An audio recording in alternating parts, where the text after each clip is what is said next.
this game. McQuinn recognizing that this one's over. 2, 1. There you have it. You teamed with PJ for 140 consecutive tournaments. You made it to grand finals in 90 of them, and you won 53 of them. That is a crazy number. That's a lot of PJ. What's it like to just have a teammate like that you can just count on over all the years? Like, it's got to be special. I think it's super special.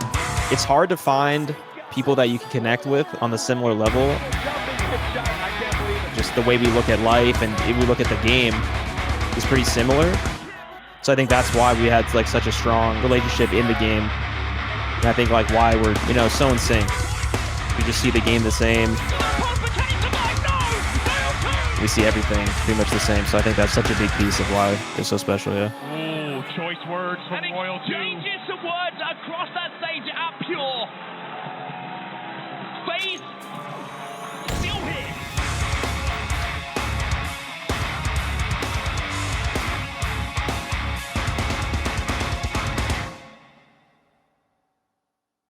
Hello, and welcome back to the Tide the Leader podcast. I'm Eli the Ninja. Joined with me is Makowski, as always. In the lead up to HCS Season 4, an unprecedented Rostermania has unfurled. We've seen walls crumble, the biggest stars switch teams, and long-standing duos split. After a short hiatus, Tide the Leader is returning, and we're starting off with a bang. Our guest is one of the most dynamic and consistent performers in Halo, with a career spanning 15 years. He's been a cornerstone for multiple dynasties, a 3-time Halo World Champion, an inspiration for thousands of young Spartans, and the newest member of Shopify Rebellion. Welcome to the podcast, Matt Royal2 Fiorante. Matt, how you doing?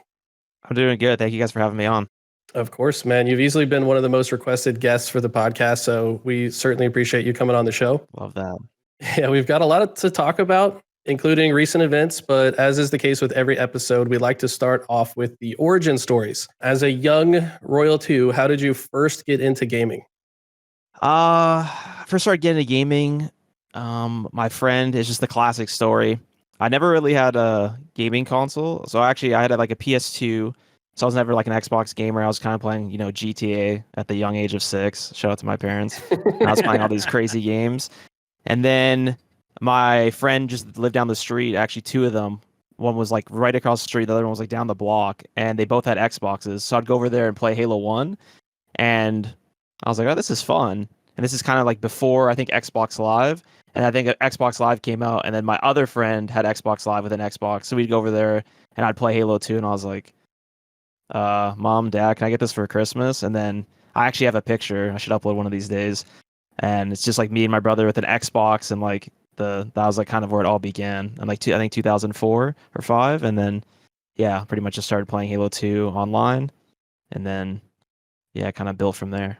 I think many gamers and friends can resonate with that story. I was always the Xbox house, and I'll never forget, like a staple childhood memory was showing my friend Xbox Live. It's like, dude, you can get on the mic and talk shit to this guy. Yeah, he's like 40 years old, and you could literally talk shit to him right now. We were like 13. And my friend did the exact same thing, Matt. He ran home, like sprinted home, and was like, Dad, I need Xbox Live, and I need it right now. And I think he got it sometime after that. So your story definitely resonates. But going back to some of the origin stories, there's always that question of the chicken or the egg, which came first. But I want to know what came first, the Royal 1 or the Royal 2? How did you come up with your gamer tag? So at first, we had all the crazy, the gamer tag, like Spartan something XX 420, like some crazy stuff. So we started with our first gamer tag was my brother's name, which is Chris, and my name's Matthew, and we combined it and made Crathu 22. So that was like the first ever gamer tag. Crathu. So that was the first one. Crathu is crazy. Yeah, you got crapped on by Crathu. It was Crathu 22. Still remember it. And then eventually, I think we wanted because we only had one gamer tag, or we were like sharing the account and split screening. And then eventually, I think we're like, okay, we can make 2 accounts and split screen. I think that's what you could do. So we split that one up, and we're like, all right, well, how are we gonna do that? And I think we kept making different gamer tags. I think we made another account actually before we split. It was Royalty. It was XXX Royalty XXX or something like that. And then we got into more accounts, like we're stopped sharing, and we're like, okay, well, how do we, like, who gets the, how do we split it? And he's like, well, I'm born first, and we're just gonna cut the royalty in half and call it just royal, and then he'll be 1 and I'll be 2 because he was born first. Apparently, I actually do remember this. There was a Burger King crown like sitting on the table. Apparently, I love Burger King. I don't know. He looked at the crown. He's like thinking of things, and he just said royalty, and then because of the crown, I guess, and then I think that's where we kind of got the name from, and then that's how we split and got Royal 1 and Royal 2, basically. Wow, that's crazy. I didn't know if maybe like the Ogre Twins had some inspiration there, but it was just BK instead. I think we did steal. I think probably like we saw them before, through like MLG or whatever back, or like watching because I used to watch back then. And I definitely I think that influenced it. So we're just like, well, I don't know why I think we just picked 1 because he was born. I guess maybe that's what the Ogres. Oh, I guess I don't know who was born first, but if that's how what theirs was, yeah. Okay. Yeah, that is what it is. Yeah. Yep. Yeah. So we stole it a little bit.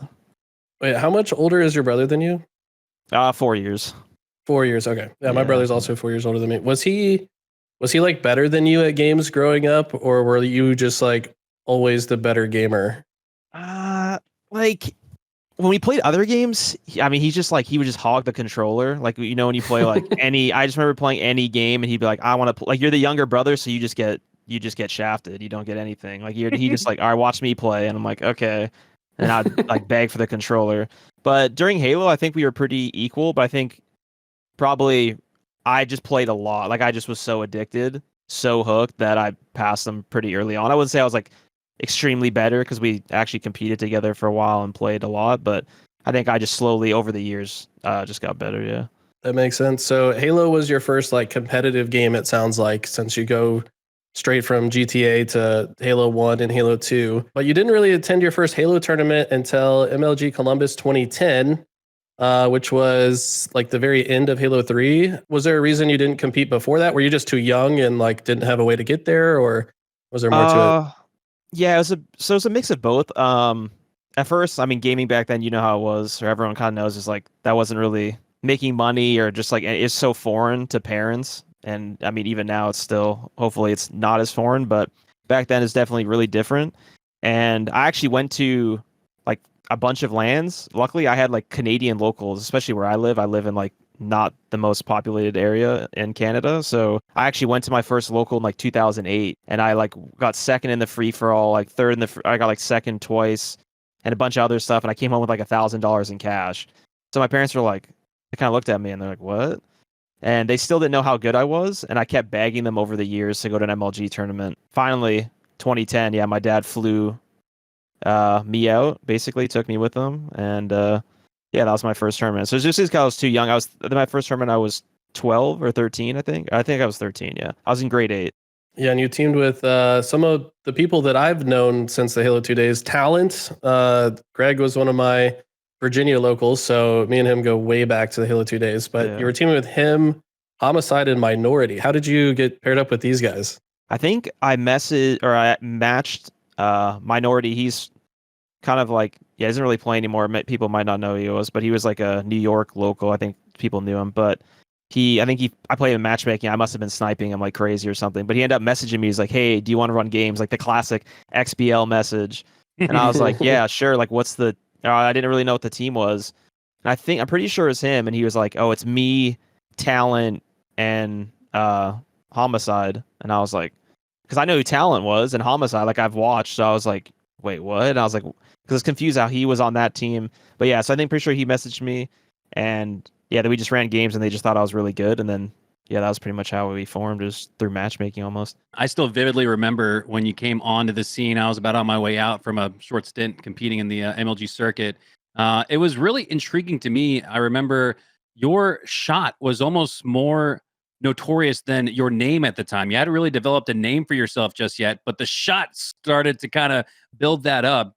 What do you recall about those early days, and how would you say you broke into the scene? Was it with your shot, and how would you rate yourself as a player in the very early beginning? I think the key to having good aim is knowing positioning and where people are going to be. That's like, I think almost like over half of it, like 80%.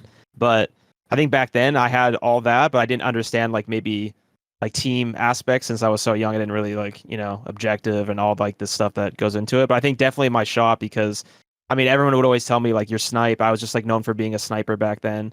So I was always hitting crazy shots, and I think that's like pretty much what I was known for. and then other talents grew. But yeah, definitely my shot for sure. So your first top 8 placement came in Halo Reach on Swagger Like Us, Dallas 2011. Before that, you were more like top 24, top 16. Was that a big moment for you getting your first top 8, if you can remember? Yeah, it actually was a big moment because I remember. So I only went to 2 events before that. I got top 20 or 20th or like 16th or whatever or sorry, 17th, and then I got top 16. So it was actually like working my way down. It was like 20th, top 16, and then top 8. So I felt like there was like a little progression. And I remember, getting my first top 8 was crazy because I actually played a little backstory. But now that I'm on Shopify, I beat Best Man.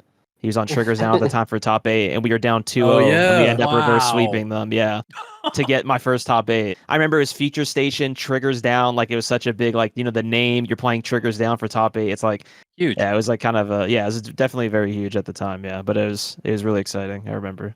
So we also can't overlook Team Swagger Like Us either. Now in Dallas, team members Thrust, Dursky, Royal, and Arcanum winded up getting 8th place at the event. Now you may think, okay, 8th place, not that great, but you gotta give them credit.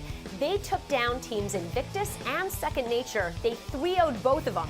And they even took on Status Quo to Game 5, coming out of pool play, and they were ready to take down any teams who went up against them in the losers bracket, including Hype Team Triggers Down after being down 2-0 in the series. That, my friends, is very impressive. Was that your first feature stage match that you can remember? Or because that's a big step, man. Like people always talk about the difference between playing online versus then showing up on LAN. But the echelon of going to the feature stage and then the main stage, like there are truly levels to this, Matt. And I'm sure you know that better than anybody else.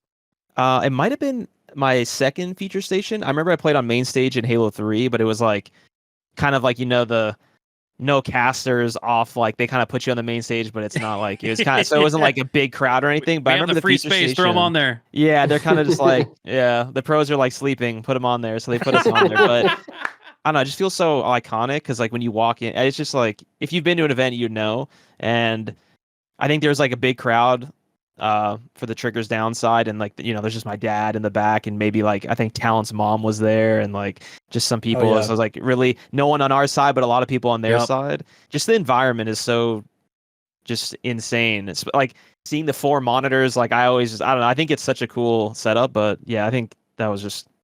It was definitely a different atmosphere than being kind of like in the little amateur pit being hidden.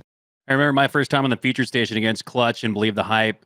The year they won the national championship, actually, I likened it to a street fight. Like if you used to grow up watching those street fight videos, like there'd literally be like a circle of all of the homies for the one fighter, and then a circle of all the other homies for one, and it'd almost be like they're competing against you as well, in addition to the people who are in the actual ring or in the fight. And that was the atmosphere. That was the vibe back in the early 2010s, late 2000s. It felt like a street fight. Like it truly felt like a brawl. Stepping onto the feature station. So there was, I'm sure, some butterflies for you in that first moment. But man, to reverse sweep Best Man, that's like, maybe you should be coaching him. Yeah, that's that's what I was saying. I always bring it up to him because I remember, like, I think I did that, and then that's like it caused like a hurricane because I think like the team was like Hysteria, SK, like all those big names, and I think after that, like Hysteria and SK retired or something. Like I almost like, wow. I don't know if I daggered some teams or some people, but yeah, I was like, I felt pretty bad. But they're using the Needler. Hey, they're the ones that are like trying to pioneer the Needler or whatever. So you know what? Maybe you should have took out the DMR. Like That's funny, man. they're super into it back. Like they thought the Needler was the meta. Like I actually like they thought like I'm pretty sure they were using it and they would use it for most of the game. I'm pretty sure they did. What? Because the Needler was like a 8-shot. Oh, this is Halo Reach, right? Yeah, sorry, Halo Reach. Yeah, so they were using like the needle rifle. Was that what it's called? Yeah, the needle rifle. Yeah, and it combusted. Yeah, it was like good, but I don't know if they like if it was better than the DMR or what. But they were like super. Yeah, I think they were like trying to use it, or like him and SK or Hysteria and SK or something. It pissed a lot of people off because the DMR was meta, but the needle rifler was like just pesky. Like, because I remember, I think there was more screen shake. The projectiles would explode and kind of shake up the screen a little bit more than a traditional pop shot from the DMR. So yeah, I remember even just going into matchmaking and getting shit if you used the needle rifle for that. Yeah, it was annoying. Fast forwarding a bit, you team with a lot of different rosters in the Halo Reach until you end up teaming with Snakebite. It seems like after you two started teaming together, you really found your stride, placing top 3 in your last 3 Halo Reach events, including second at the National Championship and first at MLG Columbus 2012. What do you think changed that had you leap from placing top 16 to being a staple in the top 3? I feel like I had some good teammates, and maybe we weren't compatible, or I know there's some backstory. There's some stories that happened with Best Man. I can tell those later. But yeah, I think it's just more my teammates. I think I finally teamed with Clutch and Dursky and PJ Snakebite, and I think that was like having Clutch with such experience. Like I think experience plays such a big role, especially how Clutch is. If people don't know, he's like very, very vocal. I mean, that guy is vocal. He'll say what's on his mind. And I think that's like something you need, especially in any sports environment. Like he's not tiptoeing, especially for me, a young player. Like I was very open to criticism, and I was like young. I didn't say anything. I just listened. Like he would say something, and he probably wouldn't say it in the best way. Like he'd yell at me or yell at me, like anyone on the team. But I'd be like, okay, well, I don't want to, screw up anymore. You listen to him. Game 9, Pit CTF. Warriors exchanged captures back and forth until Royal2 put in the last cap to take the game 5-4 and go up in the series by the same count. Make sure they don't get the return, and Ryan coming up huge, grabbing it again. Snake right now, this is going to be the game. Woo, man. With their backs to the wall. I think him having the experience from, Halo 3 and all that, and then having Dursky too, who's been on, team with strong side, team with like all these big names. I feel like that just gave me so much more respect for them, and I could just learn a lot from those two. Yeah, Clutch always got the best out of his teammates. I think a big reason why Soviet is like a sneaky top 25 all-time Halo player for me was because of the teachings he took from Clutch. Clutch was never the best player on his team, but he was always the captain. And I always thought that was kind of interesting because it's a little bit of a kind of like an inverse of what you expect. But I actually think that was really smart for his team composition because it allowed the best player on their team to truly take on that role. And when you have a guy that's shot calling and leading the way, it takes a lot of brain power that you don't have to use to think through your decision. Clutch is just telling you what the hell to do. And with a shot like yours, you execute it. Yeah, that's basically kind of what was happening. It was like, I was known for my shot. Like everyone knew that. So it's kind of like, okay, just take this young talent, slap him on the team, and kind of just like, we'll, show him the, like what you should do in these scenarios, or like what, goes down, and like just in a team environment, kind of like something that I never got to experience, obviously. So he kind of just showed me the way, him, Dursk, even, like all of us, we kind of showed each other. But I think those two, especially Wes with the big vocal leader, he was like always, his gamer tag used to be Clutch Leads. Like he used to put like his gamer tag even said he leads, like he was like a leader. But yeah, he's like, even just like outside of the game too, he was very, he's an awesome friend. And I think he showed kind of like when you show up to a tournament, like he wants to win. Like it's kind of like the swagger showing up to a tournament. That's what I really admire, is like, he's not friends with people. He's not showing to the tourney and just kind of like, giggling. It's like, it's serious. And I feel like that's like something that our whole team was kind of on the same mindset. I think that's like what I really, I liked. Yeah. Was that a big reason why you went back to the well and had him coach? I'm fast forwarding the timeline a little bit, but was that one of the reasons that you were like in a Discord, or I don't even know what the tech would have been at the mid 2000s, Skype, 15 Skype. Yeah, you guys are on Skype, and it's like, who should we have coach? And it's like, man, this guy Clutch knows his shit. Was that part of it? Yeah, because Clutch is still a really good friend, and we knew like because back then it was like people were still playing in the 2015, like Lunchbox, Roy, like these people are all players. So the coaches now, half of them are like best man, like they're not really. They're still kind of in it, or like just kind of like falling out, and wasn't sure what was going on. So like Clutch was the first person that stopped playing around 2015, and it was like, so it's fresh for him, and he's kind of like, well, I still want to be a part of it. And we're like, I mean, who else can we think of that is like a player that caliber that could coach? And we're like, for sure, like Clutch, he's a great leader, and love to have him on the team. A lot of people will try and say, wow, you guys just won $1 million tournament, but to us it's so much more. That's awesome. Love to hear the backstory. Wes, one of my favorite human beings in the Halo scene. What's funny is my first interactions with Clutch are him, like me and him were bitter rivals in like 2008, like talk shit to each other. I was like his gatekeeper to top 8 basically for an entire season. And then he told me, he was like, I'm going to come back and I'm going to be the best player in the world. And then damn sure enough, the next year he did it, won the national championship. So big props to him. He Yeah. grew so much, and like even to this day, now he's like one of the best casters as well. Yeah. So Shout out Wes. yeah, Love him. he's the man. I remember Eli, our first game on the featured station in 09 against Believe the Hype. After game 1, we lost barely on Narrow's flag. Clutch stood up, pointed me out in the crowd, and he said, "You don't belong here, Makowski. You suck." And I was just like, deer in the headlights. I'm like, maybe I don't belong. Like, no, it got in my head. I'm not gonna lie. Now I do have to say, the next game, I'd Ogre 2 and Snipe Down for the best Slayer performance that season. So he definitely amped me up. But we got onto one of those Forge maps, and Eli showed me through all the spawns. So I was literally just cycling through the map when 18, 12, and 8. Stood up afterwards and started talking shit back, and got the first ever technical in MLG history. My coach actually did, because the ref told me to sit down, but my coach, he's standing up. So it's like, I don't know. I feel like you feel you don't have to sit down. You're just gonna keep talking shit. So he got the first ever technical foul in Halo history for me. And they had little Seb put down the controller for like 30 seconds in the next game. Never forget that. Yeah, he was forced to like have his controller and not touch the controller, because he started talking shit too, is the part that he forgot to say. But the same thing happened to Clutch though. Clutch got another technical against us later, like that season. I can't remember. There was a little rivalry, and I'll never forget going. Clutch is such a great guy. I told him about that story, and he was like, "Man, I'm so sorry. I'm so sorry I said that to you, Makowski." Like, he's grown a lot. I never thought that, but I had to get into your head as a competitor. But yeah, I never. Don't believe him. Don't believe him. I know. I was like, dude, don't believe him, because nice. I know as soon as he matches you in matchmaking, he'll be over his monitor in 2 seconds. Oh, yeah. Don't let that fool you. Don't let that. That's fool a you. fact. Clutch, man. We could have a whole podcast. Maybe we need to have him on sometime. Yeah, we'll get him on. So I was scouring your wiki, obviously to come up with some questions to talk to you about today. And I was just scrolling through all of your tournaments with Snakebite. And I was like, you know what? I gotta count these. So I literally sat there and counted every single one. And I don't know if you're even aware of these numbers, but these are the numbers that I found. You teamed with PJ for 140 consecutive tournaments. You made it to grand finals in 90 of them, and you won 53 of them. Now, this does include like the online events that are listed on the wiki as well. That's fair. You know? And that's across 6 different Halo titles.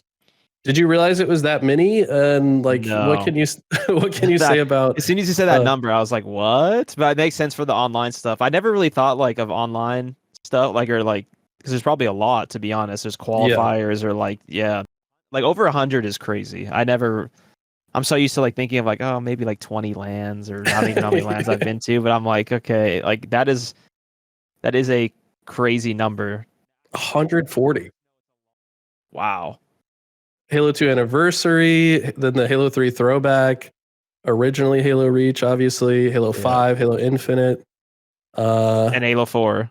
And Halo 4 for like one event, right? For one event, yeah, technically, yeah. Oh my god, that's too many. That's ridiculous. Well, I actually had no idea. That's a lot of PJ. That's a lot of PJ. Yeah.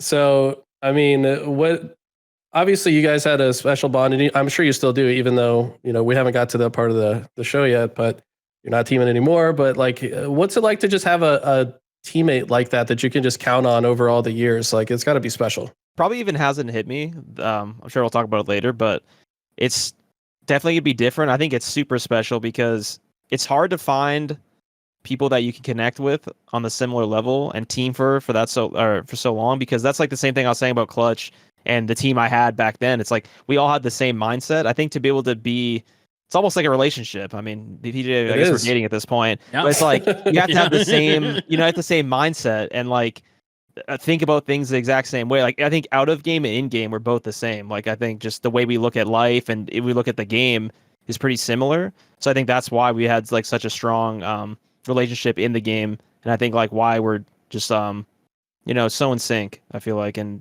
we just see the game the same. We see everything pretty much the same. So I think that's just kind of like such a big piece of why it was so special. Yeah. Yeah. I mean, you guys were probably one of the longest standing duos, not just in Halo history, but like across esports. Because I mean, esports is pretty young in general, right? So like, how many duos have teamed for 13 years? Like, that's got to be a small number, right? If any. Yeah, I don't know if there's any. I can't think of anything in any other game besides like Simp and Abeezy or something like that, but they're not. That's been like 5 years maybe or something. I don't know how long the Ogres were teaming with, probably a while. But Ogre 1 left in like 2008, so it's only been so it's like 7 years maybe or something. Like let's give him like 7. I was just thinking the same thing. I'm like, and when I think of long-standing duos in Halo, Ogre 1, Ogre 2 come to mind. And then you break it down like that, and it's like, well, mathematically, that was only half of your tenure with PJ. So that's unbelievable. That's remarkable. Roy Lunch was the only. I think that one was longer than Ogres for sure because they probably Roy 10 Lunch years though. Not Halo. Yeah, I don't know. Roy and Lunch stopped playing in like 2017. They started in 06, 07. The first event was Charlotte 07. Okay, so only 10. So 10. Yep. Yeah, so 10. Or let's maybe give them 11, I guess. Or like so. Yeah. I wasn't sure how long Roy and Lunch if they played in like 2005. I wasn't sure. So you said 2007. Okay, so yeah, 10. So that's even crazy. Like I look at them. I've been watching them for so long. I'm like, all right, surely they've been teaming together for like 20 years, right? Like that's what I think. Yeah. But that's crazy. Through the Halo 2 anniversary era, you had mixed success. You won a handful of events with Cloud and Ogre 2, and even Clutch at times. But you guys were mostly overshadowed by the Evil Geniuses roster, Roy and Lunch, that kind of like dominated that era. Did you enjoy Halo 2 anniversary, or during this time were you just kind of waiting for the next Halo? I actually enjoy every Halo. I actually like playing H2A. I think it was because it was so like early on kind of in my career. Like I played Reach. There wasn't like just 1 year, like 1 year in Reach, like 6 tournaments or something. So it's like I had a little taste of that. Halo 4, couldn't even play that because I was too young to go to the global finals. You had to be 18. I was like 17 or 16 or something. Which was 1v1 is a free-for-all, by the way. So you couldn't even have a team. Yeah, no team for that. Couldn't even play in that. So I kind of didn't even play Halo 4.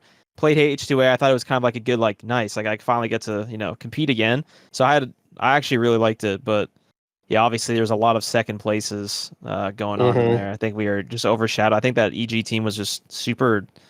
I mean, just Roy Lunchbox snipe down and TJ. I mean, that's just like it's a power roster. Yeah, we just couldn't seem to like take him down except for the first tournament. Brings me into my next bit here. So going into Halo 5, at the very beginning, like just in the online portion, it was you, Snakebite, Ogre 2, and Frosty. And you guys kind of had a rocky start, it looked like. Then you drop Ogre 2 and pick up TJ or Lethal. And then from that point forward, you guys really didn't look back. I mean, this was one of the most dominant dynasties in Halo history, spanning 3 years, really only altering toward the end when Eco and Stellar's team came on Splice. What do you think was so special about that roster, though? You, Snakebite, Frosty, and Lethal. What was special about that team? I think it's just like the friendship behind it, and it's like I'll say it again. I feel like what makes these teams are possible. I think it's just like again the mindset where it's like me and PJ same mindset. We end up picking up Frosty early on, and he was like kind of like us, a young kid, very quiet. I feel like wasn't saying a lot, like just very skilled. Like you guys remember in Halo 5, very skilled. Like everyone knew that, and we kind of did the same thing where we didn't really like mold him as much, but like he kind of brought into an environment he's never been a part of, and we kind of showed him what's it like to be, followed on from Clutch to us. Is like kind of show him what like a team environment is, and like how to be, just in that atmosphere. And then having TJ too. I mean, TJ's been playing for a while, Lethal, and playing with Roy Lunchbox, he's learned a lot. He's won a lot in H2A. He won in Reach. I think having all 4 of us in the same kind of like winning mindset, like we've all won besides Frosty, but he'd go on to win. But I think it's just kind of like the friendship and just the way we clash not clash, but mesh was it just meshed very well. Be inside of the base, 20 seconds. Now's the time to make a play. You are going to have progress, and they are going to make that pull. Lethal had fallen, but if you can continue to hold this one down for just a couple more seconds, a perfect kill for Royal2. Storm rifle in hand, but he can't quite stay alive. And I got to take a look to see that L-Town is actually running this flag. They're now trying to get this flag back. Look at Allegiance. They are moving together, and they might be able to still get this golden boy. And again, that's going to do it, folks. Counter Logic Gaming. They are the Halo World Champions of 2016. Now, I asked Frosty about this because I love hearing y'all's take. During that Optic gaming run that you guys had, where you guys were looking for a 3rd Halo World Championship back to back to back, I was actually a part of Optic at that time. I was the director of FPS for their academy programs, developing some of their younger talent in Call of Duty. And I'll never forget pleading my case. Like, you guys cannot drop this team. Like, they're about to go back to back to back. But they did drop you. How much did that impact your mental going into that third Halo World Championship? You guys were having to like discuss contracts and worry about if you're going to have a home or not going into the biggest tournament of your life. How much of an impact did that have on Optic Gaming going into that potential three-peat tournament? For me, I can actually like kind of tune that stuff out, to be honest. Like I'm very I try to be like stress free. Like it's something in the back of your mind, I guess, but I can kind of like tune it out. I think, you know, it could stress out my teammates. I know PJ's like a very big like that stuff. I don't think it like bothered him, but that stuff weighs more in his mind. Like he's more of like the dad where he's kind of like, we need to figure this out. And it's like, yeah, you're right. Like we do, because it was kind of like an ongoing issue trying to figure out like, are we on Optic? Like, do we need to go somewhere else? Yeah, we were just kind of like in a contract negotiation, or they didn't really know. It was kind of a weird time with Optic at that point, but yeah, I don't think it weighed too much. Like I don't think it affected that much, but it definitely was annoying, and I don't think you should be having any stress, especially with an organization. They should be supporting you, and I'm not saying they didn't, but I think just at the time with the new Optic kind of was rolling in at that time, kind of created stress for I think like everybody. You guys had a lot of people going to bat for you, but you know we were peons in that on that chessboard, and at the end of the day, you know, contracts and money sometimes gets in the way of people's dreams, really. So Halo Infinite's been up and down for you. And at the very start, when online was still pretty rough, I mean, it's still bad, but it was really bad at the beginning. You got hit with a 1 tournament ban for geofiltering. I know your connection was probably rough on most servers playing from Canada. So in some ways I can understand why you did it. Obviously it's wrong, but you made the most out of it, selling the Router2 t-shirts and kind of making fun of yourself, which I just had so much respect for the way you handled it. Looking back on it, do you kind of regret how things went down, or like, what would you say about it now? Yeah, definitely regret it. I actually almost forgot about it. I'm not even kidding. I remember at the time it was, you know, the first year of Infinite, like it was always supposed to be the first event. Like I actually missed the first event of the first game, or the new game that came out. And I was like, it was really like, it really was a bad feeling, especially how good my team was. Like we won the qualifier before, or like 2 qualifiers or something. I don't know. We were playing really well. And I think we were probably the best team, I would say, just from online. Like, we look like the best.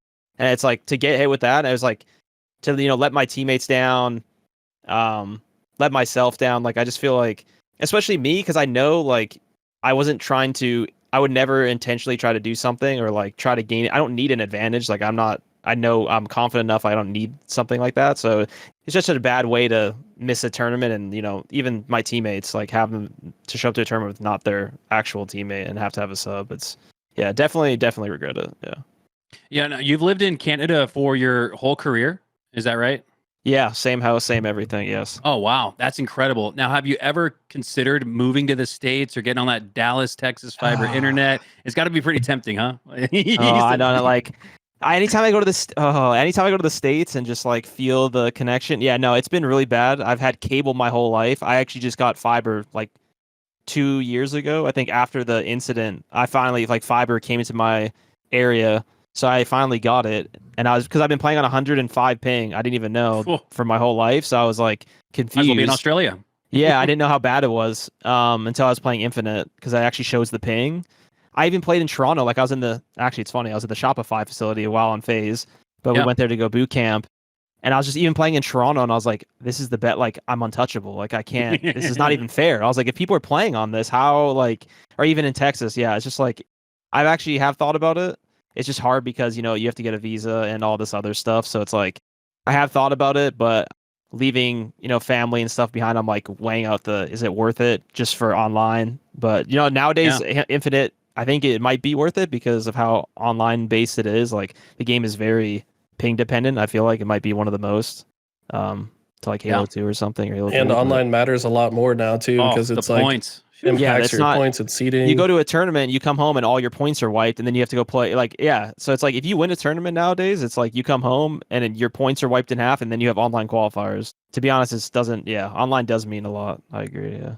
Put a positive spin on it. It's almost like training with, it's like playing with ankle weights on your wrists. You know, you get to land in it, or even Toronto, like you said. It's like, oh my god. Yeah, I actually do believe that. That's why I think I feel like I've got better, or my aim is because when you have bad connection, I will tell everybody this, like if you have bad connection, you cannot miss and you have to play like almost perfect. So I think like if you do want to get better, I think you can always look at, I even look at other games, people with high ping, you'll be like, why are they so good? It's like, because they perfected how to play with like a disadvantage, basically. Yeah, you're at a one-shot disadvantage, and that's shooting and taking. So that actually makes perfect sense, because you don't need, like, you're Royal2. You don't need to make a name for yourself. So it's like, I bet you'd be weighing it a little different. Like, man, maybe I should get to the States if I want to get on a top 4, 5, 6 team. But you're already there, so there is maybe a little bit of a benefit to having this deficit. Yeah, no, definitely. I think like back in the day, now it's like a little iffy because of how the game works. It's almost like if you have like back in the day, it's like you have bad connection, it kind of work a little bit in your favor and like, both ways, but like you can still get around it. Now it's kind of like if you have 80 ping and they have 5, it's like you kind of just lose like most of the, like there's really nothing you can do, but you can still, I always feel like if you're still winning or doing something, like you're clearly at an advantage. I feel like you're at a disadvantage, but you're making yourself better. Yeah, it's training weights, basically, exactly what you said. This ties into this because it's about internet connections. Were you sponsored by a Canadian internet company and you did like a commercial with them, right? Yeah, because I've been searching for it. What's the name of the internet company? It was called Access Communications. Yeah, definitely send us that. We'll include it. Oh, there was a video too. That video needs to be. Hopefully, it's gone off the internet. But it was like they did like a commercial, and like it was like not AI, but they kind of like put my head on a Spartan's body. Yes, and like I said some ridiculous. line. I was like, I need more speed, and I was like, you know what? Like, yeah. Nice try, human. You are too slow. Hello, welcome to Access. How can I help you today? I need more speed. I have just the thing for you. Access Hyperspeed. I'm Matthew Ferrante, Optic Gaming 2-time world champ. I trust Access Hyperspeed Internet to get me through. Yeah, I wasn't proud of that. Like, I was, yeah. I mean, hey, you made some money off it. I hope. Something to good look back on, We'll see if we can find that. Well, hopefully it's gone off the internet. I know people will link in my chat, right? They'll come in and be like, "Hey, can you watch this video?" I'll click it, and it's me. I go instantly banned. You're banned. Get them out. Like, oh, so I should ask your chat for it. Got it. All right. Yeah, they'll send it to you. They'll find it. Sweet. Now, Eli and I, as Montage kids, we're always a little biased towards players like yourself that have an emphasis on content. You're always streaming, putting out, great gameplay and some sus comments that, get people leaning into the monitor a little bit. You upload educational YouTube commentary, posting your scrims and stuff like that. Great insight. Do you see yourself as a hybrid content creator and a pro? And is that something you think at the end of your career you could do full time? Yeah, I never really thought about myself as a hybrid. I feel like I've actually got better because I know back in 2016 or Halo 5 era, I would stream like once a week or something. It was like 2 hours. Like I just really wasn't trying to push out the streaming. I think maybe it's because of the game and internet gets like annoying. But I think now I'm trying to show people. I feel like I've learned. I'm kind of like, even now I still say that to myself. Like I haven't uploaded in a while. It's like I want to kind of produce content for people because I know people still enjoy watching Halo, and I think like especially the spot I'm in, because I always like kind of reflect. I'm like, I'm in a good spot now, and it's like I look at the people that like retire, and I'm like, I don't want to retire and be like, damn, I could have done something like uploaded a video or something. When you never know what happens. It's like you might as well do it now than kind of regret it later on. It's something that like you want to kind of plant the seed for now, and I think you've already done a great job. I kind of think like most pros are doing themselves a disservice by not streaming as much, because it's like you don't know how long this thing's going to last, right? Like we just talked about, the next Halo is kind of unknown. You don't know how good you're going to be at it. Like obviously some skills transfer. Eventually though, you're going to probably want to hang up the sticks, and it's like if you got at least a stream to fall back on, like you could just do that full time. A lot of former pros like Shroud, all those guys kind of did the same thing, right? So it's like you're laying the groundwork for your future self, and I think that's awesome. And I think other people that are watching this, any other pros, like kind of should take a page out of your book and do the same. I want to dabble into like maybe start vlogging or something. That's why I don't know. I'm always trying to think of something. I want to do something like different because I feel like everyone, a lot of people do YouTube videos, but I want to try to do something like or stream. But I was like, maybe something. I'm always trying to open ideas of what I could do that's like, would give people more insight, about a pro player's life or like something that no one's showing. I'd always like to show. Yeah.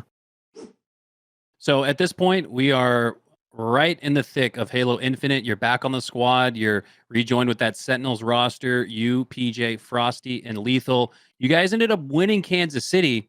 And a lot of people felt like that was the beginning of you guys getting back into that dynasty form. What was your take on that era of that team of 4 and the eventual switch to Renegade? I think we were actually like really good. We had like, good fundamentals. We were understanding the game. Like we won Kansas City and we're like, yeah, like we was pretty dominant too. I think the finals were like 4-0 versus SSG, and like I think we had a crazy game 5 where I shock rifled Formal. I mean, that was like some crazy, when he was in Biz, yeah, Biz like on Bat Ledge, yeah, some absurd thing like that. That was a crazy tournament, but that's just how it goes. Formal gets the camouflage. Formal gets the sword now as a reward. Oh! Royal2! Open up an incognito tab, folks. That was pure filth. No, I just thought we were, kind of like mid-seasons. Like, I missed the first tournament, so it kind of put us behind. Second tournament was like on Xboxes, and like it was just like, everything was kind of weird. I think third was kind of like a long break. There's like a 3-month break or something, and then Kansas City, I think we put in like a lot of hard work, and then that kind of paid off, and we're like, okay, look at that. Like it's kind of, we're like back in form. I think after, I don't really know. I think it was just kind of like, couldn't really figure it out. Like we thought we did, and I don't know if we got like complacent or what, but yeah, definitely that's where kind of Optic kind of like took over. But this one was just pure dominance. So fast forward a few months in the timeline, and that God Squad forms with Renegade, and here comes the much anticipated first match. We finally got a chance to see the God Squad in action. Eli and I were actually casting this, and I'll never forget it. It was a CTF on Pit against, I want to say, Complexity. And I'll never forget this stat line. As a team, you guys finished the match plus 28, but lost 2-1. Oh. It always seemed like you guys had a little bit of maybe issues with objective efficiency. Was that the Achilles heel ultimately for that roster? Would you say that's fair? Yeah, I think it probably would be. I think it's so weird because I think that roster has so much talent, obviously, that it's like, I don't know, you question, it's like, is that too much talent? Because you were like, we're just lacking efficiency sometimes. Or it's like almost not even efficient. It's just like, it's almost, you're like, what are you doing? Or like, what are we doing? Like, who's like, are we like not paying attention? Or it's like some basic thing we won't do. And it's like, what are we? Yeah. So I think we just basically weren't efficient, which is odd, very odd. I still don't understand it, but. It's funny you say that, Matt, because I always joked with Eli and would even say on the LVT broadcast, like this FaZe team is just maybe too good at Halo Infinite. And it's a game that really leans into timing and taking advantage of that domino following and acting on it. It might sound silly to ask, but were y'all too good at Halo Infinite? I've literally said it to I think I said it on stream the other day, but I said it to my team, or we even talked about it. We're like, this game is not I shouldn't say like skill based, but like I think if we play Halo 5 with this team, it would be unreal. Like I don't think it would be fair. But I think now that we're playing Infinite, it's not like, doesn't matter. The game, to be honest, is not that hard to shoot. Like everyone's fiving each other. It's like it's all about timings and being efficient with like the grapples and all like the like kind of objective stuff and just like blocking spawns and making sure people spawn. It's like very fundamental game. But our biggest thing was we were making the game not fundamental. Like we're trying to play it like it's Halo 5. We're trying to fly in there, block this spawn, and then make them spawn here. It's like it's too confusing. Like we're too good to be doing that. Like it almost. I say it so much. Like we're just too good that we're pushing limits that you can't push in Halo Infinite. Like you're getting punished because you're doing too much. You do too much in this game. The less you can do in this game is probably better, to be honest. It's partially from all of you being confident in your individual skills to just relentlessly hold forward and pressure people and chase down one shots. Oh, I've got the movement, the timing, and the shot to just run this guy down. But then you don't realize by doing that, now the guy's spawning in the best part of the map behind you. And it's like, you just put the whole team in a more difficult situation. And sometimes you guys are good enough to get out of it still, but it's like, you can only do that so many times before the walls start to crumble, right? Something has to give. Lethal's going to be the first pick. Royal2 has got the kill. But can they clear him out of the hill? Renegade steps in for a moment.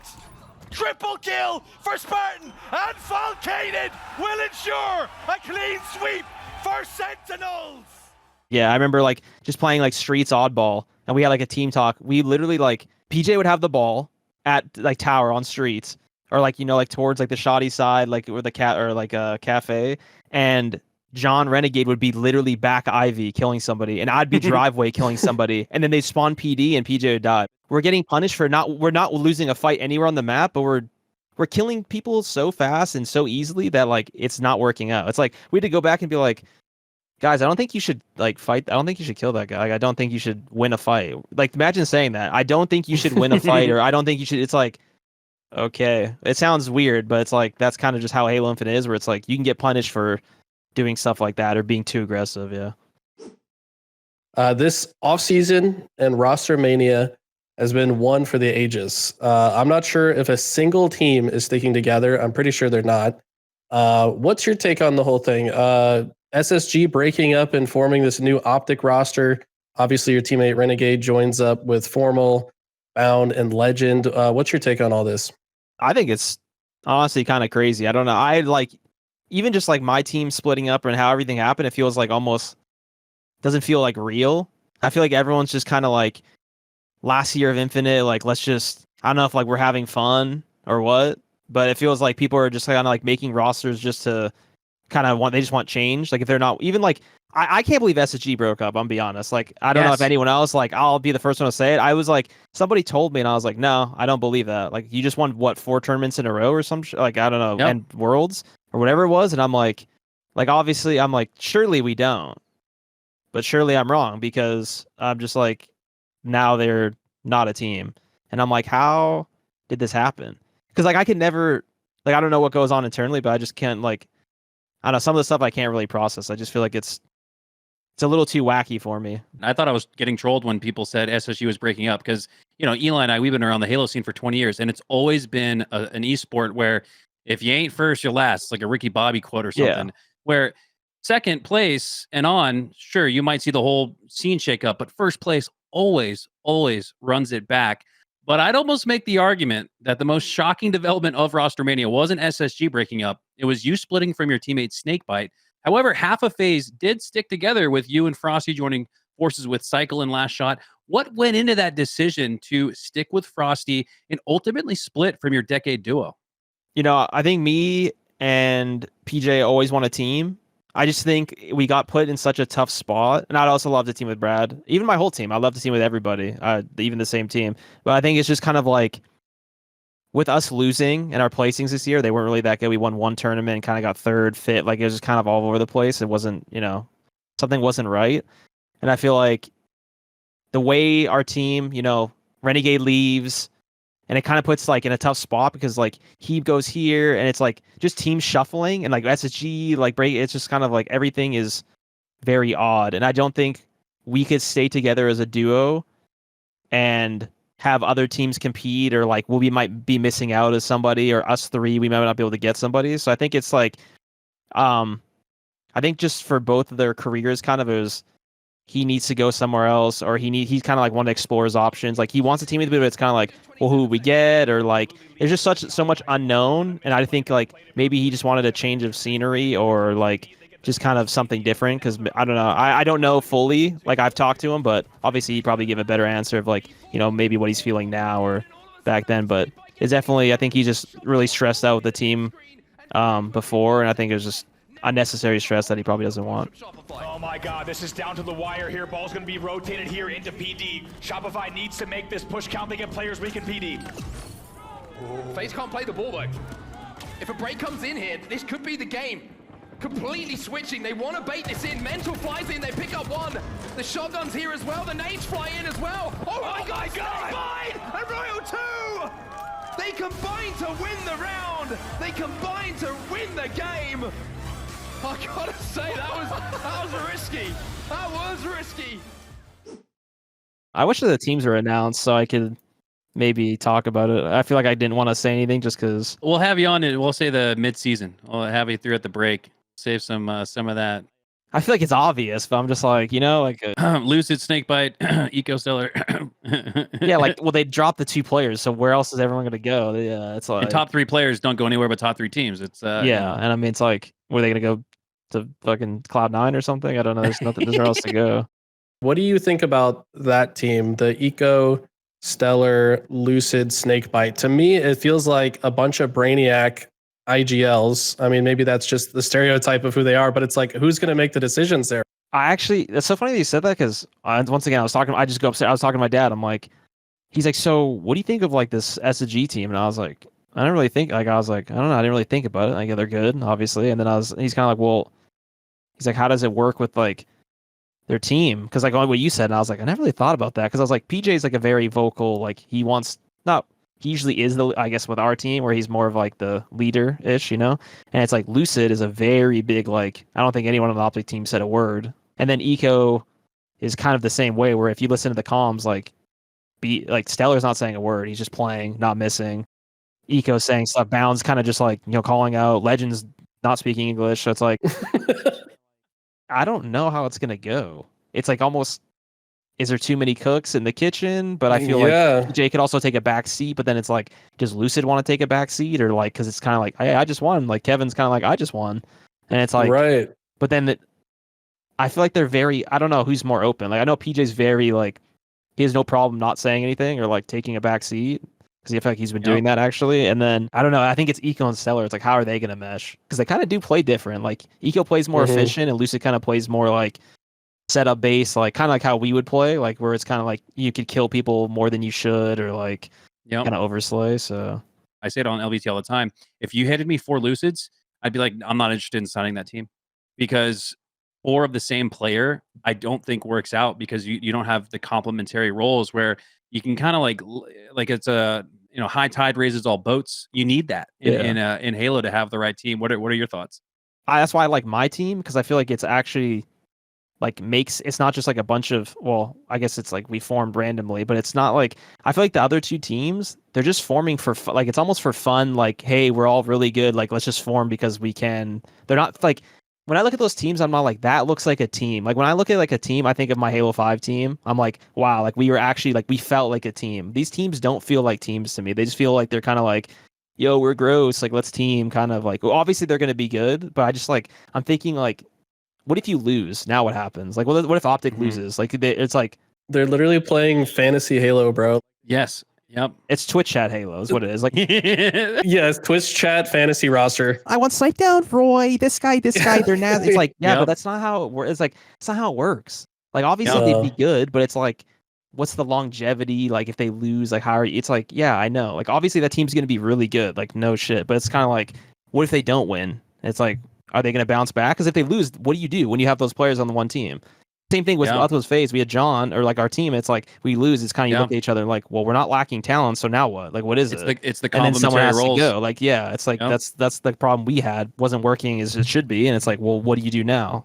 It's so interesting now though, because now I feel like the skill gap just became like who can get along with their teammates faster than each other, because it's like everything's different, right? So who can form the most cohesive bond of like brotherhood? Because you guys are all fucking gross at the game, right? Like nobody misses shots. Everybody understands how spawns work. Everyone's no scoping each other. Like it's like it's crazy. Never missing a body shot at the least. Yeah. So who can all get on the same page the quickest? Like that's who's going to come out on top, right? Like that's kind of how it feels right now.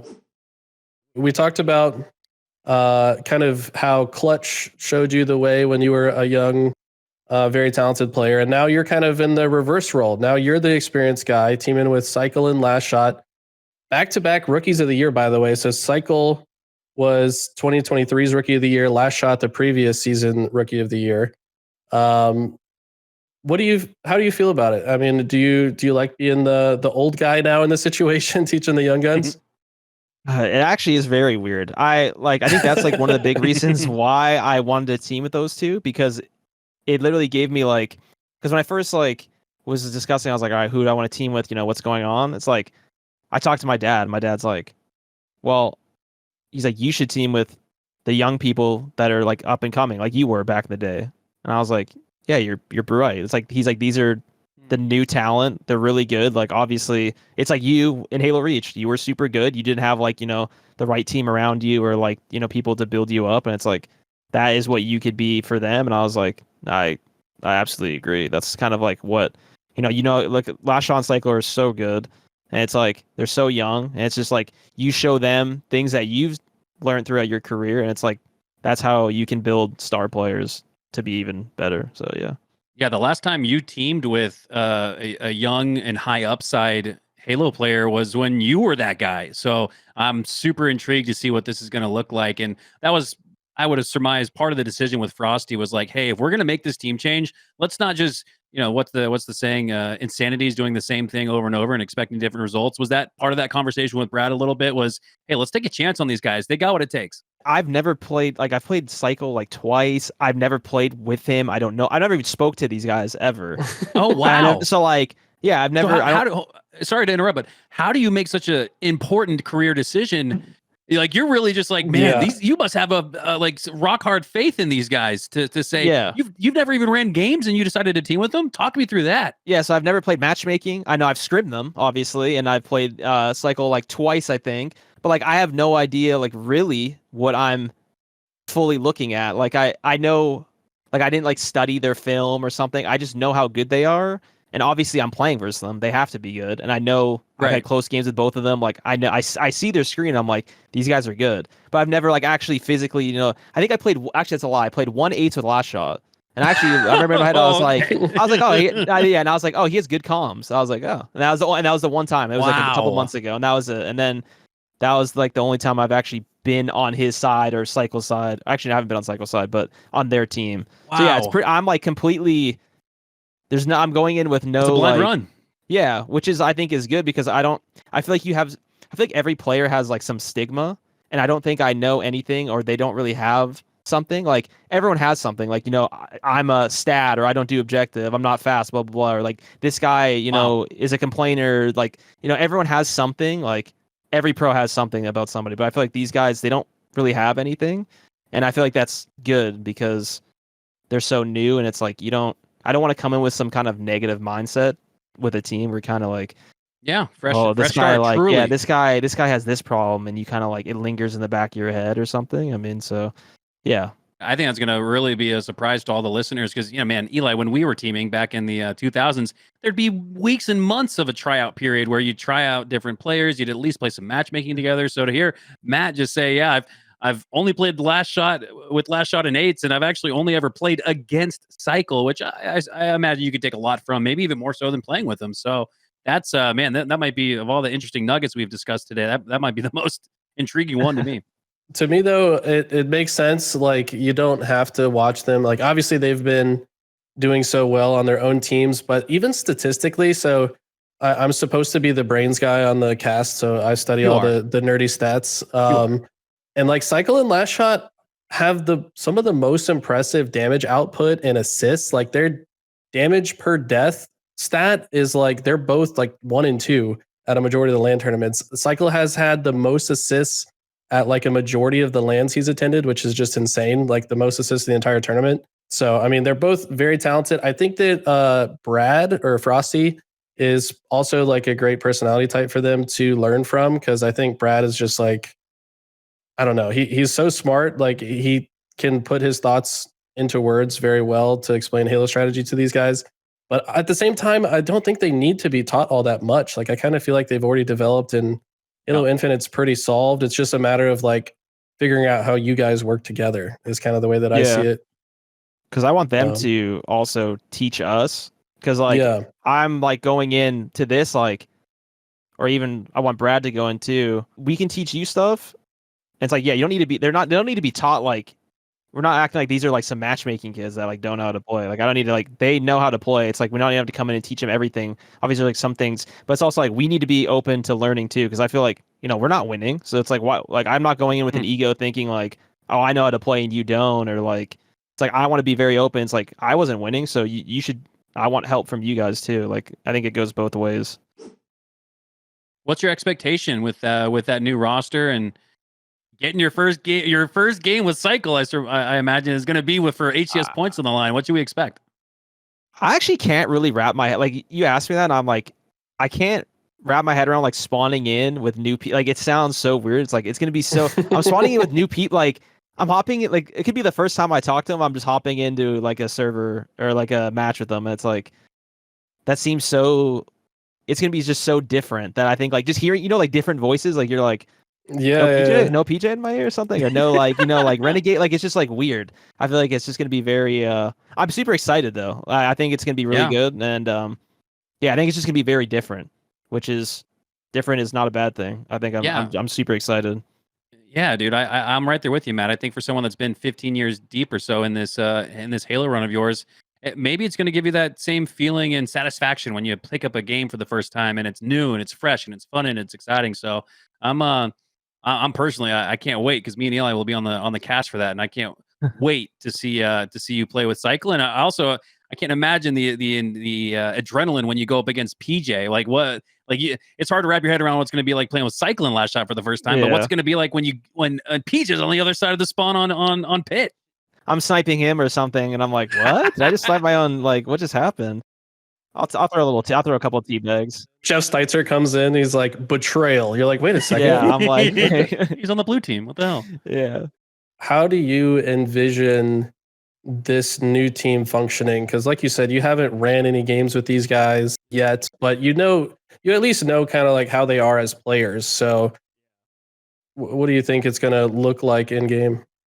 I think it's going to be, I don't know. I'm actually kind of excited. I feel like they have like I know Cykul plays like a little bit faster. Like he's like not slow by any means. And then I think Last Shot's kind of like the same way.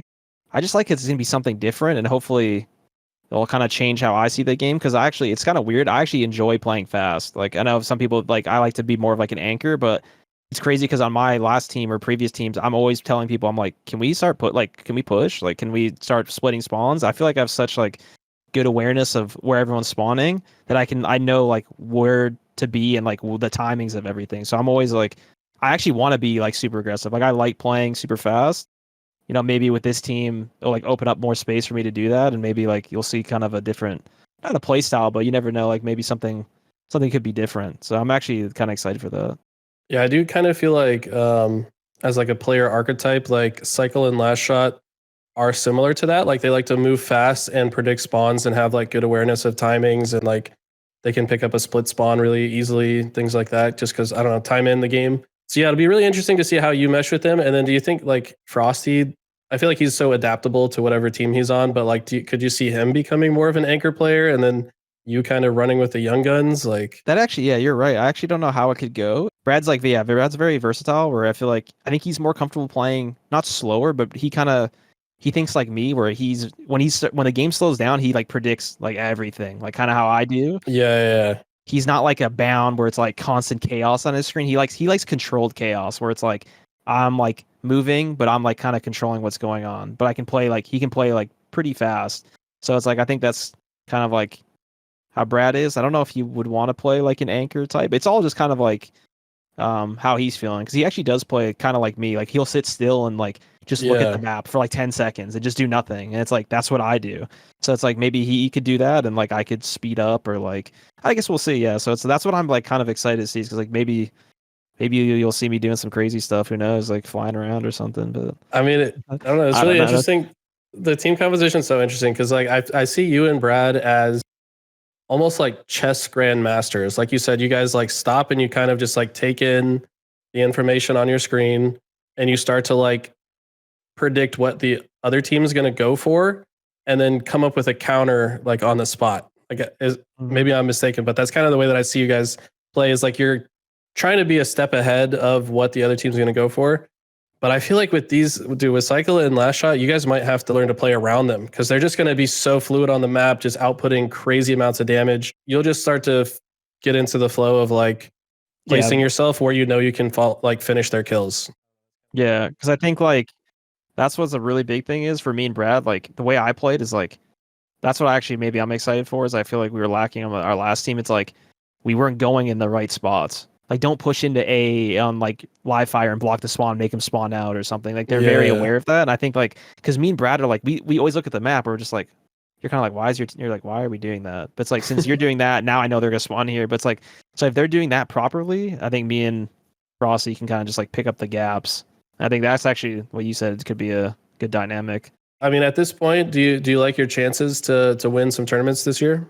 Yeah, I think there's like really good chances. Obviously, I think like I'm more not uncertain, but like it's so hard to like think about it just because of I've never played with them even yet, so you don't even know what to expect. But like if I go to a server and like into a game and we dominate, like the confidence is through the roof, obviously. So it's like as soon as I play like the first couple games, like I'll just know right away. I'm super confident, especially without our roster's not lacking any talent by any means. So I think, I think we can win multiple tournaments for sure.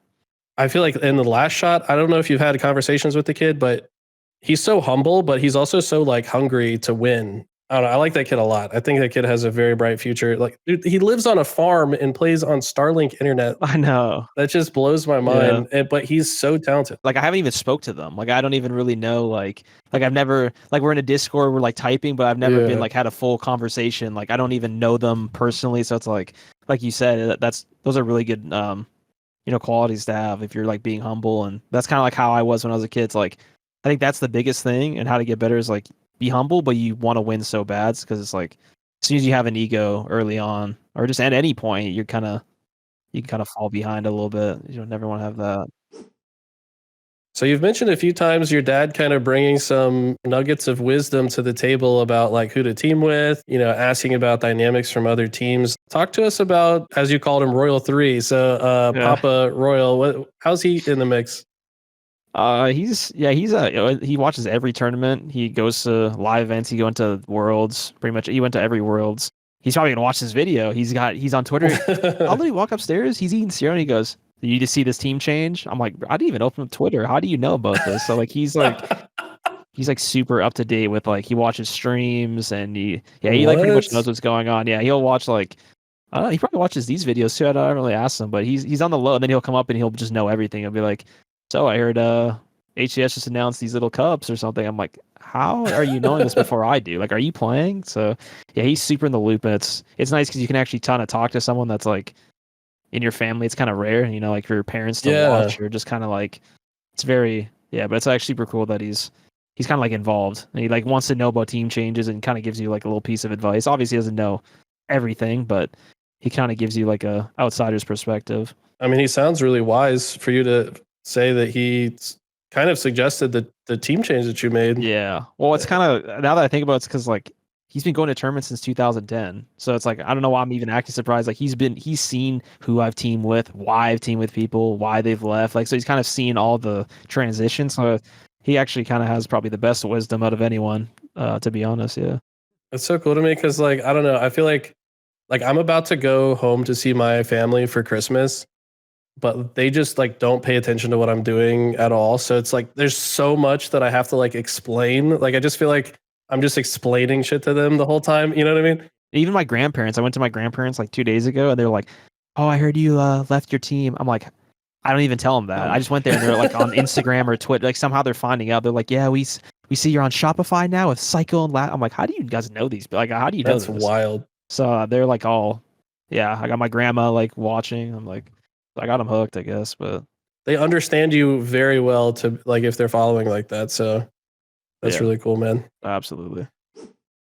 Wrapping this one up with one final thought. This month, you've gone through some of the biggest changes you've ever faced in your career. Not only splitting from Snakebite after hundreds of tournaments together, but your brother Royal1. Over the last decade, the only two coaches you've had have been your brother or Clutch. Now, I imagine Best Man had the Shopify Rebellion role locked down, so I don't know if maybe there was as much choice in it. But it's not to say that you don't have a great coach in Best Man. I'll let you just share your thoughts. What are your thoughts going into this with not only new teammates, but a new coach as well? Yeah, so I think that's also another difference, is like, having PJ and whatnot, but it's also like having your brother. Like now I'm talking like family that's like behind me. It's like now that I don't have him, hopefully he lands on another team so I can still, travel with them, and just so you can attend events and see him, because it's awesome having your own brother, come to tournaments. Yeah. But I think it's definitely a big change. He's such a great coach, such a great brother. So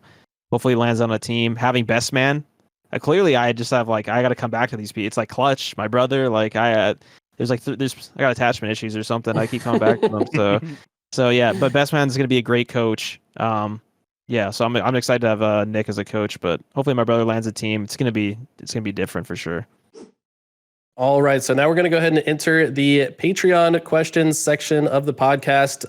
By the way, these episodes take a tremendous amount of time and energy to record and produce, If you'd like to support this endeavor to bring more Halo history to the forefront, consider subscribing to the Patreon. You'll get the episodes early, and you'll also get the chance to ask our next guest whatever question you like. This question, since we've been on a bit of a hiatus, our last one that we did was actually with Eli X, and we forgot to use this Patreon question.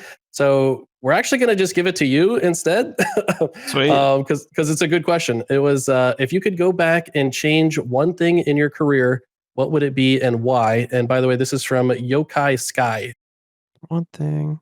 I guess it'd probably be the ban, I guess. I can't really think of anything that I regret, honestly, besides that. I think I'd probably have to go with like the suspension. Probably I actually can't think of anything besides that. I think that was probably not the most fun thing. So I'd probably go with that, yeah. Yeah, that makes a lot of sense.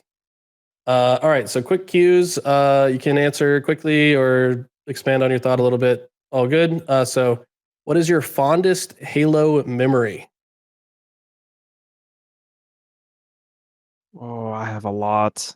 I'm gonna name just name like 4 sentences. Halo 2 clan matches. Oh my Halo God, 2, yes. Yeah. Halo 2 loading in, seeing who's host. That's instantly to my mind. Feature station. Like Halo 3 tournaments, walking through Doritos booth, and Halo 3 50 5-star general. Yes. Wow. Those That's are actually great. really maybe that says, I think that says a lot about your character, that you wouldn't say hoisting a world championship trophy above your head. You pick Wow, more I'm not gonna lie, I intimate forget. memories. I actually didn't even think of those. The first things I always come to like the The the things nostalgia. before I was but the things before I was kind of that is your I forgot about those things, honestly. No, it just shows you fucking love Halo, man. Yep, that's my takeaway. All right, so what was your favorite tournament win? I'd say the 2023 Worlds with the FaZe roster. I think that was just like the losers bracket run and Double reverse sweep. Yeah, I think that was like the other Worlds I won were like more dominant. The first one and the second one were like kind of, but this one was like I was like, are we about to lose? Like we're down 0-2. Like it was kind of like back against the wall, ridiculous. I think it had to be that one for sure. An insane performance, honestly. Like once you guys started clicking, holy Yeah. shit, they just became a different team. Yeah. Like it was fun to watch. Who is your favorite rival to compete against? Favorite rival, player or team? Either one's fun. I'd probably say Optic. I think that's Okay. just like the green wall, the classic. Like I think like El Clasico. especially how many especially the matches we've had in Infinite. I think I'd probably say Optic or let's go with Optic. What's your favorite Halo title? I'd say that's tough. I'd say Halo 3 back in the day. I think that'd probably be my favorite, most time spent. But hey, I think I'd say Halo 3. Almost Halo 2. Love that. Okay. A lot of people are probably surprised by that. I thought it was going to say H5. Yeah, 100%. most dominant Halo 5 team of all time, and still got love for the classics. Respect heavy that, aim. Like it's just like oh, you're right. I'm playing a shooter game where I can't move my aim. Round I'll True. forever be a hater. I'll forever be a hater for that. So Don't tell tools. Well, especially someone like you that like has nearly perfect aim. So like why is my thumb not working? Yeah, you're probably super sensitive to the delay. Yeah, that makes sense. Even in this game. Don't even get me started. But yeah. Now, normally we ask people who is on their Halo Mount Rushmore, so like to pick their top 4 Halo players of all time. But since you're often on people's lists, let's do this a little bit different. We're going to take a look at the HCS top 25 greatest Halo players that was released by HCS before Halo Infinite came out. I've got it pulled up here if you want to pull my screen share. If this list was remade today, how would you move people around, do you think? So from this list, I think Tom stays 1. Okay. I think PJ goes 2. I go 3. TJ's 4. Ola's 5. And then I don't know about the rest. I think Brad needs to move down. Brad has 3. I think Brad's like 6. Has to pass Snipe down, I fear.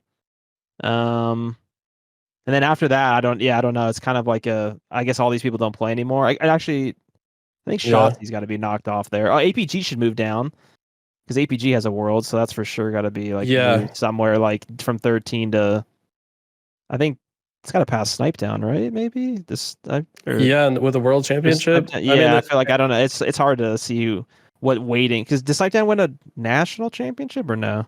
Oh wait, I think he nationals. did. Yep, with Straight Rippin and T2 and So yeah, it's tough. It's like if you weigh that more than like it's all about like what you depend if you want to weigh, like if that's the same thing as a ring, which technically it kind of is. It should depends be how you because look I mean at they it. were Yeah. still international back then too. Like Yeah. So it's like you could probably I'd move APG down and then him and Frosty. What's really need to move funny down, is like there was some controversy about APG being too high on the list, but then he just proved everybody. Yeah, he just proves everybody why he belongs here, and now should be higher on the list. Plus the longevity, dude. It's like we talk about Royal2 being 15, almost 15 years into this. APG's 20 years deep, man. That's insane. Yeah, I think he's been long. He's been playing since like he was like 8 or something. He went to like the Halo 3 tournament. Like I remember there's a picture of him. Yeah. Like that's Looking at Dark Vegeta standing on the chair. Yeah, the picture's hilarious. The meme. Shout out to Brad. And there's a lot of people that aren't even on this, like Renegade, Formal. Yeah, I was gonna say it's so hard to see the list because I think a bunch of people get knocked off. Like I don't think like if you go down to 25, like these people all have to be gone because you got to add who just won. You got to add like, I mean, if you win a Worlds, like does Bound like do we count Bound like these people? Yeah. That's what I'm saying. Like, yeah, no, I think what's Legend's crazy? in there Hold for on. sure. What's crazy about this list? Because I remember when the whole list talk like 3 years ago just took up a storm. Where's Eco and Stellar on this list? Like why? Okay, explain this to me. They just put Why Shotzi. But why? But why though? Because I never understood. Because Shotzi, I mean, I guess we're going because how good he was at Halo 5. But like, Eco and Stellar have way more placings and better placings than Shotzi did. They picked him up when he was getting like Eco Stellar were getting second nonstop to us or like I don't know. It was weird. That's why I was like, I don't know why they're not on the list or even at 25 or 24. But I think now for sure they have 2 rings. Like, would you say Shotzi's like skill wise? Like, if you take out the longevity factor, like skill wise, is Shotzi like top 15 player of all time? Probably. I think for sure. I mean, obviously you have to see from other Halos, but I think he just has like the natural talent. I mean, look at Call of Duty. He goes and plays like a fast Call of Duty. I think just his like movement, talent, and stuff. I think for sure he'd be up here if he kept playing Halo. But I just think for sure. For sure for talent wise, he'd be top 15. Yeah. Is there anybody that you would like to say thank you to? I'd probably just give a shout out to all my orgs, Sentinels. I know that was a couple of years ago. FaZe, appreciate everybody. Just HCS. You guys, everyone that's casting and helping out the Halo scene, I appreciate it. It gives me a job. All the Roilers in my stream. Pretty much everyone just supports Halo and supports us because, I mean, the fact that we're still doing this now and obviously the state of the game, we're in 4 years, about to be 4 years. So, yeah, just thank you to everybody that's still making it happen. But yo, Matt, thank you so much for joining the podcast. Of course, anytime. Definitely had some great stories. I think the Halo community is really going to appreciate the narrative and just your perspective on an incredible run so far. So best of luck. If I don't talk to you before Halo kicks off, we'll probably see you at the first event either way. But if I don't talk to you before then, dude, GG's and thanks for coming on. Yeah, of course. Thank you for having me on. I'll be on anytime. Anytime you guys need me, I'd love to come on. Appreciate you. Thank you. Camouflage in 5 seconds. It's going to be pivotal here as the pendulum swings over towards Sentinels.